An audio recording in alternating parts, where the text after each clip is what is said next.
तो साथियों, ACR2 के पार्ट 2 में एडेड एंट्री को आप लोगों को कैसे बनाना है अकॉर्डिंग ट्रेसिंग, जो पार्ट 1 में अभी तक हमने आपको मेन कार्ड मेन एंट्री के बारे में बताया था। अब एडेड एंट्री के पहले हमने आपको दिखाया था इसके फिजिकल स्ट्रक्चर में कि हमारी जो 3 आड़ी रेखाएं दिख रही हैं, जिनको हम बोलते हैं काल्पनिक रेखाएं, जो हमारी इमेजरी लाइन, जो लीडिंग और हॉरिजॉन्टल लाइन के, उनका उपयोग होना है हमारी एडेड एंट्री में। अभी आपको थर्ड इंडेंशन का उपयोग कैसे करना है एडेड एंट्री के बारे में बताने के बाद हम आपको बताएंगे।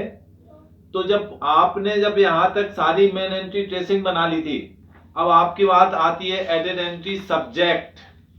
आपको ये चित्र में दिख रहा है, चित्र नंबर आपको दिया हुआ है, ये एडेड एंट्री का, इसमें पिक्चर नहीं दिया हुआ। हालांकि एडेड एंट्री सब्जेक्ट बन करके दिया हुआ है।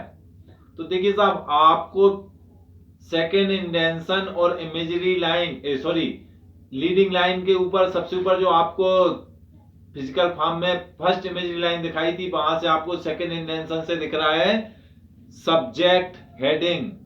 ये आपने कहां से लिया, ब्रैकेट में आपको दिख रहा होगा, from tracing section, tracing of main card. जो आपने मेन एंट्री बनाई थी, आपने जो सब्जेक्ट हेडिंग्स निकाली थी जिसमें सब्जेक्ट हेडिंग से, तो उसको आपको यहाँ पे लिखना है। अब जो सब्जेक्ट हेडिंग्स होगी, हमने आपको वहां पे जो ट्रेसिंग में लिख के दिया था कैपिटल में, हालांकि हमें वहां पे कैपिटल में ट्रेसिंग में प्रेजेंट करने की जरूरत नहीं है, इसलिए आपको स्मरण के लिए वहां पे हमने दिया है कि यहाँ पे जब आप यूज करेंगे सेकेंड इंडेंशन और फर्स्ट इमेजरी लाइन से, कि जैसे आप किसी साइंस की बुक की कर रहे हैं, तो आपकी सब्जेक्ट हेडिंग्स निकली माइक्रोबायोलॉजी, तो आप यहां से कैपिटल लेटर में लिखेंगे एक एक वर्ड माइक्रोबायोलॉजी का, फर्स्ट इमेजरी लाइन से माइक्रोबायोलॉजी डॉट।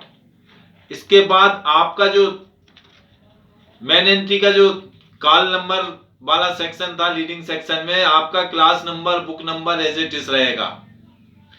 आपका जो हेडिंग सेक्शन में आथर से, वो सरनेम और फुल नेम में ही आएगा, जैसा भी दिया होगा। अब इसके बाद इसकी एक टर्म होती है सर्कुलर ब्रैकेट में, कहां से लिखी जाएगी वो, down the leading line from the second indention, circular bracket में लिखा जाएगा rest as in the main entry. ये आपको ये दिमाग में रखना है, जब भी एडेड एंट्री बनाएंगे तो rest as in the main entry. लेकिन ये जो rest as in the main entry कहां, कितने उसमें यूज होगी, ये आपको अभी जितनी भी ट्रेसिंग बनाई थी, इसमें अगर रेफरेंस एंट्री है, रेफरेंस एंट्री को छोड़ के COC आल्सो वाली, अभी रेफरेंस एंट्री के बारे में जब आगे के पार्ट में चलेंगे उसमें क्लियर करेंगे।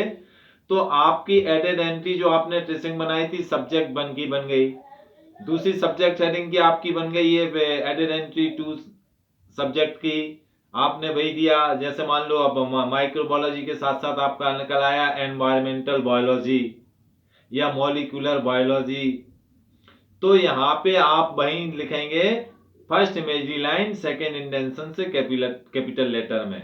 आपका लीडिंग सेक्शन में कॉल नंबर होगा, means class number, book number.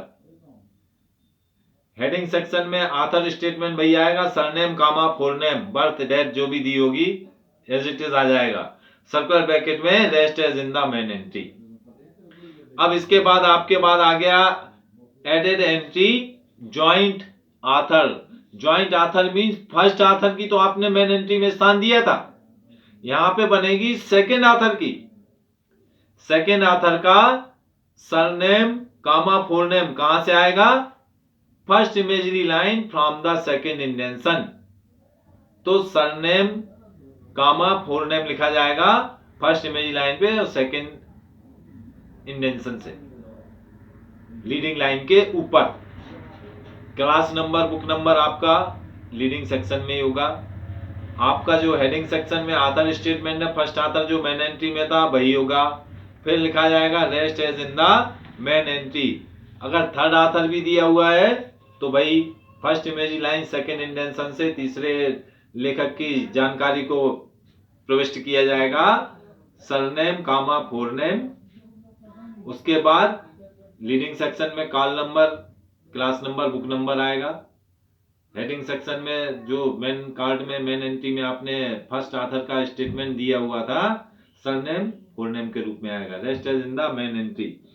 अब इसके बाद आपकी आती है कोलैबोरेटर्स एंट्री, कि मान लो आपको कोलैबोरेटर्स भी दिए हुए हैं तो आपको उसको पूरा लिखना होगा जैसे इसमें दिया हुआ है एडेड एंट्री कोलैबोरेटर्स।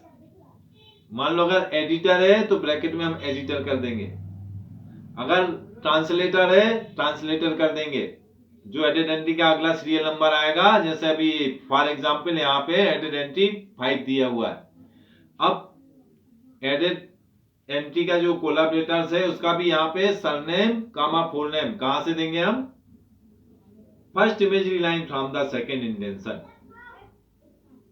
फिर call number, class number, book number reading section में ही आएगा। हेडिंग सेक्शन में जो ऑथर स्टेटमेंट दिया हुआ सरनेम फुल नेम वही होगा। फिर आएगा rest as in the main entry. अगर कोलैबोरेटर्स और भी दिए हुए हैं तो वही आ जाएगा। अब बात आती है टाइटल। अब हमने ट्रेसिंग में क्या बनाया था, ट्रेसिंग में सिर्फ लिखा था टाइटल।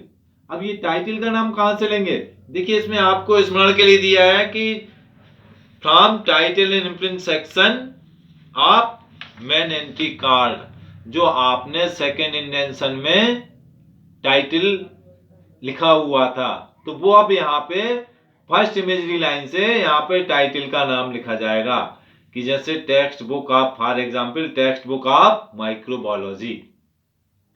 तो यहाँ पे आपने सेकेंड इंडेंशन से और फर्स्ट इमेजरी लाइन से टाइटल का नाम दे दिया। अब मान लो कभी कभी टाइटल बड़ा है तो उस स्थिति में हम क्या करेंगे कि अभी आपने ये जो थर्ड इंडेंशन देखा हुआ कि वो आप ही जानते हैं कि आपको मालूम है कि सेकेंड इंडेंशन के 2 वर्ड के बाद हमारा तीसरा इंडेंशन स्टार्ट होता है। तो इसका रिमेनिंग पार्ट कहां से आएगा, थर्ड इंडेंशन और सेकेंड इमेजरी लाइन पर। कि अगर मान लो बाय द वे टाइटल हमारा बड़ा है, हमने कहां से स्टार्ट किया, सेकेंड इंडेंशन फर्स्ट इमेजरी लाइन से, और कार्ड के एंड आते तक हमारा पूरा का पूरा ये टाइटल कंप्लीट नहीं हो पाया, उसका रिमेनिंग पार्ट बचा हुआ है, तो उसको हम कहां से लेके आएंगे, थर्ड इंडेंशन और सेकेंड इमेजरी लाइन पर। लीडिंग सेक्शन पे class number, book number, call number वही लिखा जाएगा। आपका हेडिंग सेक्शन में जो मेन एंट्री में ऑथर स्टेटमेंट दिया हुआ सरनेम कामा फुल नेम वही होगा। उसके बाद फिर आपका आ जाएगा rest as in the main entry. अब इसके बाद अगर आपके वॉल्यूम टाइटल दिए हैं तो यहां पे भी आपको, अब आपने ट्रेसिंग में दिया था टाइटल कोलन फिर वॉल्यूम टाइटल का नाम दिया था, लेकिन अब आपको यहाँ पे फर्स्ट इमेजरी लाइन पे और सेकेंड इंटेंशन से क्या लिखना है, आपको वॉल्यूम टाइटल का नाम लिखना है, उसके बाद कामा वॉल्यूम का नंबर।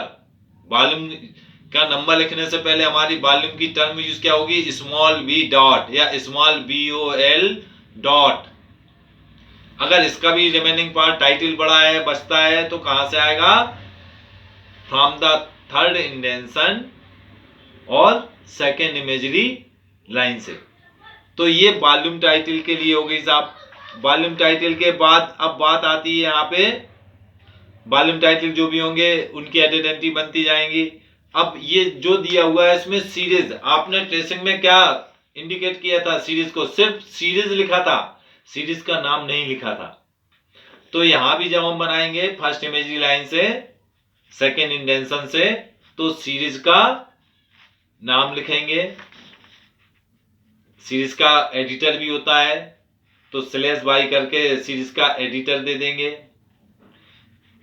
अब इसमें यहाँ पे /y करके सीरीज का एडिटर का जो हम बोल रहे हैं कि हमने वहां पे ऑथर में तो वहां पे दे दिया, लेकिन यहाँ पे हम जो सीरीज के एडिटर को नहीं देंगे, इसलिए हम आपको बता रहे हैं कि यहाँ पे हम सिर्फ सीरीज का नाम ही लिखेंगे और सेमीकोलन सीरीज का नंबर लिखेंगे।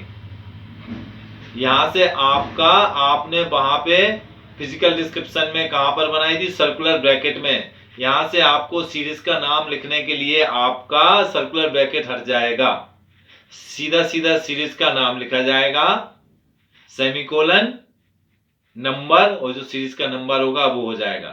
फिर class number, book number leading section में रहेगा। हेडिंग सेक्शन में आपका ऑथर स्टेटमेंट रहेगा, rest as in the main entry.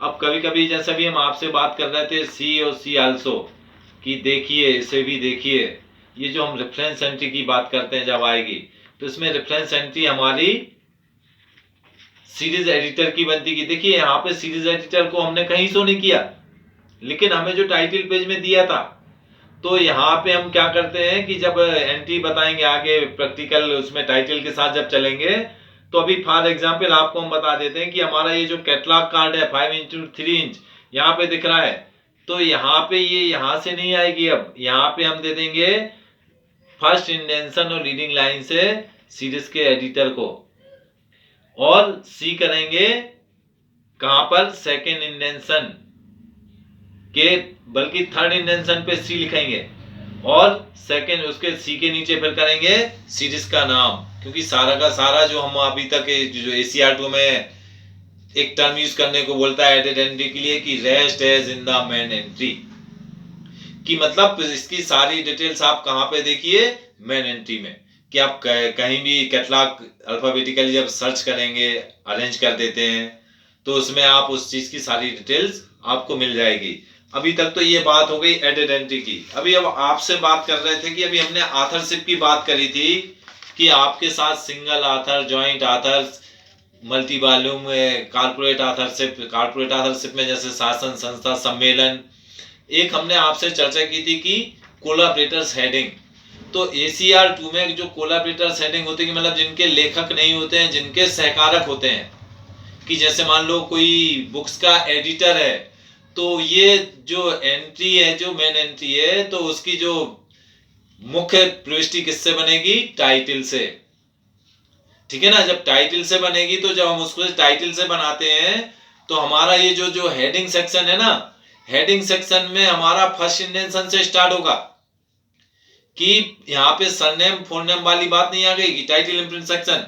तो हम यहाँ से जो भी टाइटल से अगर कोई कोलैबोरेटर्स दिया हुआ है कि किसी बुक का एडिटेड बाय करके दिया हुआ है, तो उसकी एंट्री हम बनाएंगे टाइटल स्लैश एडिटेड बाय। अब इसका जो रिमेनिंग पार्ट बचेगा, हमने स्टार्ट कहां से किया, फर्स्ट इंडेंशन से, और इसका रिमेनिंग पार्ट जब तक खत्म नहीं होगा कोलैबोरेटर्स हेडिंग की एंट्री बनाने के समय, वो शेष का शेष जब तक खत्म नहीं होगा चैप्टर, वो सारा का सारा कब तक, कहां तक हमारा जो आ रहा है, पब्लिकेशन ईयर तक। तो वो थर्ड इंडेंशन से स्टार्ट होगा रिमेनिंग पार्ट। कि जैसे आप अपने दिमाग में ये चीज रखिए कि ये कोलैबोरेटर्स हेडिंग की जो मतलब उत्तरदायित्व, रिस्पॉन्सिबिलिटी किसकी होती है, टाइटल की। मतलब जो कोलैबोरेटर्स है उसको रिस्पॉन्सिबिलिटी नहीं दी जाती ACR2 के अंतर्गत।